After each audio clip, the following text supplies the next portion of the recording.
வரலாற்றை அறியாதவர்களால் வரலாற்றை படைக்க முடியாது என்று உரைத்து சென்ற எங்களுடைய தாய்ப்புலி, அறத்தின் வழி நின்று போர் செய்த வீரமறவன், மதிப்பிற்குரிய மேதகு வேலுப்பிள்ளை பிரபாகரன் அவர்கள் ஏற்றி வைத்த இந்த தமிழ் தேசிய நெருப்பை தமிழ்நாடெங்கும் பற்றி படரி இதை உலகெங்கும் வாழும் தமிழர்களிடத்திலே கொண்டு சென்ற எங்கள் அண்ணன் செந்தமன் சீமான் அவர்களின் வழியில் நாம் தமிழர் கட்சியின் செங்கம் தொகுதி இளைஞர் பாசறை மற்றும் மாணவர் பாசறை இணைந்து நடத்தக்கூடிய இந்த உலக தாய்மொழி நாள் பொதுக்கூட்டத்திற்கு வருகை தந்துள்ள அனைத்து தாய் தமிழ் உறவுகளுக்கும் முதற்கண் என்னுடைய மாலை வணக்கத்தை தெரிவித்துக் கொள்கிறேன்.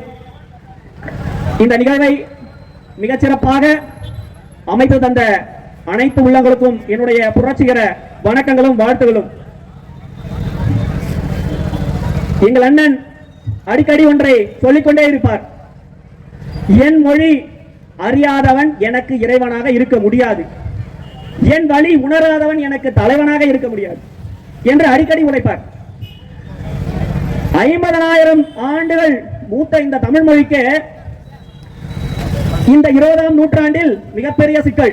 தமிழ்நாட்டிலே ஒரு கோயிலிலே, அதுவும் நம்முடைய முப்பாட்டன் சிவனுக்கு வழிபட தமிழில் வழிபடுவதற்கு அனுமதி இல்லை, சமஸ்கிருதத்தில் வழிபட வேண்டும் என்று ஒரு கூட்டம். நாம் தமிழர் கட்சி கூட்டம் மட்டும்தான் தஞ்சை பெரிய கோயிலே பெருவுடையாருக்கு தமிழிலே அர்ச்சனை செய்ய வேண்டும் என்று போராடி அதிலே வெற்றி பெற்றது. இது போல பல்வேறு போராட்டங்கள் நாம் தமிழர் கட்சி மொழி காக்க 20ஆம் நூற்றாண்டிலே மிகச் சிறப்பாக செய்து கொண்டிருக்கிறது. இவர்கள் சொல்லுவார்கள், மொழிப்போர் ஈகையர், அந்த மொழிப்போர் ஈகையர் உயிர் நீத்ததால் தான் இந்த மொழி வாழ்கிறது என்று. அந்த மொழிப்போர் ஈகையருக்கு கூட கடந்த சில வருடங்களாகத்தான் அஞ்சலி செலுத்துகிறார்கள், விழா எடுக்கிறார்கள். காரணம் எங்கள் அண்ணன் செந்தமணன் சீமான் மட்டும்தான். மொழிப்போர் ஈகையருக்கு விழா எடுக்க நினைவுபடுத்தியது எங்கள் அண்ணன் செந்தமணன் சீமான் அவர்கள் தான், மற்றபடி வேறு யாரும் இல்லை. இந்த உலக தாய்மொழி தினமானது 1952 பிப்ரவரி 21 அன்று கிழக்கு பாகிஸ்தான் என்று அழைக்கக்கூடிய வங்கதேசத்தில் நடந்த மொழிப்போர் போராட்டத்தில் இருந்தே துவங்குகிறது. அந்த போராட்டத்தில் இரு நாடுகளும் இஸ்லாமியர்கள் தான். கிழக்கு பாகிஸ்தான் இஸ்லாத்தை ஏற்றுக்கொண்டுள்ளது, மேற்கு பாகிஸ்தான் இஸ்லாத்தை ஏற்றுக்கொண்டிருக்கிறது. ஆனால் மொழியால் வேறுபட்டிருக்கிறது. கிழக்கு பாகிஸ்தான் வங்காளம் பேசுகிறது, மேற்கு பாகிஸ்தான் உருது மொழி பேசுகிறது. மொழி பிரச்சனை ஏற்படுகிறது. இங்கு எப்படி தமிழிலேயே ஹிந்தி திணிப்பை எதிர்த்து நாம் இத்தனை பேர் போராடி தமிழை காத்துள்ளார்களோ, அதுபோல 4 பேர் அந்த வங்காள மொழிக்காக போராடி உயிரிழந்துள்ளார்கள். அதன் நினைவாகத்தான் இன்றைய தினம் உலக தாய்மொழி நாள் கொண்டாடப்படுகிறது. உலகிலேயே 6 மொழிகள் தான் மிகவும் தொன்மையானது. முதல் தமிழ், சீனம், லத்தீன், கிரேக்கம், எபிரேயம், சமஸ்கிருதம். இதில் 4 மொழிகள் வழக்கத்திலே இல்லை. லத்தீன், கிரேக்கம், எபிரேயம், சமஸ்கிருதம் வழக்கத்திலே இல்லை. சீனம், தமிழ் மட்டும்தான் வழக்கத்தில் உள்ளது. ஆனால் இந்த சீனம் தமிழில் தமிழ்தான் மிகவும் இலக்கிய தொன்மை, இலக்கண தொன்மை வாய்ந்த ஒரு மிக பழம்பெரும் மொழி. தமிழ் என்பது தம் கூட்டல் இல், முதலில் இல் என்றான் தமிழ், அப்படிதான் இருந்தது. இல் என்பது மருவி தம் கூட்டல் ஈழானது, தமிழ் தமிழானது. தமிழ் என்றால் என்ன? தம் கூட்டல் இல், தம்மிலிருந்து மலர்ந்து வரும் ஒளியே தமிழ் மொழி. அதாவது தம் என்றால் தனது, இல் என்றால் மொழி, தனது மொழி.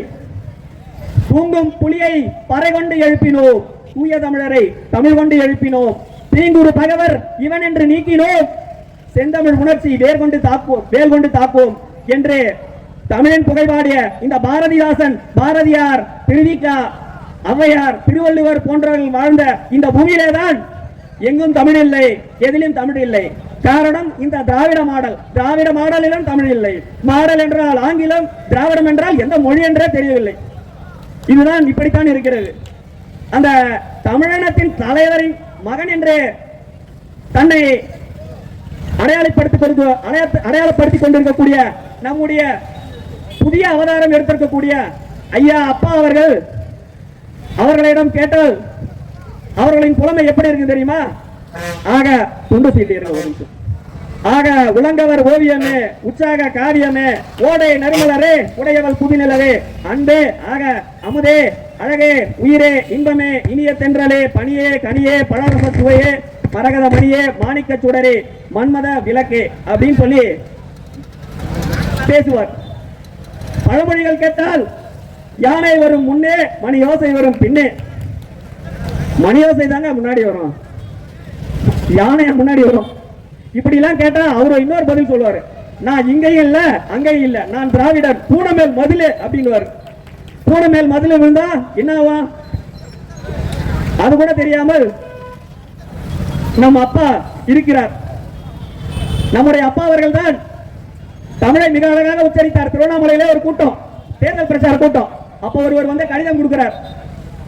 உங்களுக்கு ஞாபகம் தெரியல, 2021 ஒரு பொட்டி ஒண்ணு வச்சிருந்தாங்க. அந்த பொட்டியில எல்லாத்தையும் போட்டாக்கா நாங்க சீல் வச்சிருவோம், அதுக்கப்புறம் பிரிச்சு எல்லா பிரச்சனையும் தீர்த்துவோம். நாங்க இது வரைக்கும் ஒண்ணு கூட தீக்கல. ஒருத்தர் வந்து கறவை மாடு வேண்டும் என்று கூறி ஒரு மனு கொடுத்திருந்தார். திருவண்ணாமலையில் தான் நடந்தது அந்த கூட்டம். அவர் எடுத்து படிக்கிறார். தங்களுடைய கணவர் தொலைந்து விட்டார், அவரை கண்டுபிடிக்கும்படி கேட்டுக்கொள்கிறோம் என்று அவர் வந்து படிக்கிறார். இப்படிதான் இருக்கிறது தமிழின தலைவரின் மகனுடைய நிலைமை. புரியுதுங்களா? அவர் தான் நம்மளை ஆட்சி செய்கிறார். அப்பா அவர்கள் தான் நமக்கு ஆட்சி, நம்ம எல்லாம் ஆட்சி செய்கிறார். அப்பா இடத்தில் நாங்கள் கோரிக்கை வைக்கிறோம், தமிழ்நாட்டில் தமிழிலே பெயர் பலகை வையுங்கள், தமிழ் படித்தவர்களுக்கு அரசு வேலை வழங்குங்கள், தயவு செய்து பழமொழி சொல்லி எங்களை கொள்ளாதீர்கள் ஐயா. எனவே இந்த கோரிக்கை எல்லாம் வைத்து நாம் தமிழர் கட்சி உங்களிடத்திலே இந்த பொதுக்கூட்டத்தை வைக்கிறோம். தமிழிலே பெயர் பலகை வைக்க வேண்டும், அது பெரிதாக மேலே இருக்க வேண்டும். பிறகு இரண்டாவது மொழி அதை விட 3/4 அந்த அளவில் இருக்க வேண்டும். அதன் பிறகு மூன்றாவதாக மொழி வேண்டும் என்றால் வைத்துக் கொள்ளலாம் என்றுதான் உள்ளது. ஆனால் இங்குள்ள எந்த ஒரு கடைகளிலுமே தமிழ் பெயரே கிடையாது. சொற்பமா எண்ணிடலாம், இப்ப இங்க இருக்குது அங்க இருக்குது அப்படின்ட்டு. அதனால தமிழ்நாட்டில் தமிழ் பெயர் பலகை வைக்க வேண்டும் என்ற விதியை இந்த தாய்மொழி நாளிலே கடுமையான சட்டமாக முன்னெடுத்து அதை செய்ய வேண்டும்.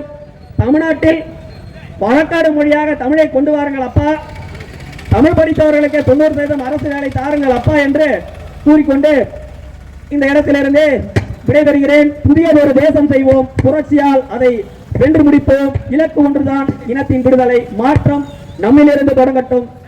நாம் தமிழர்.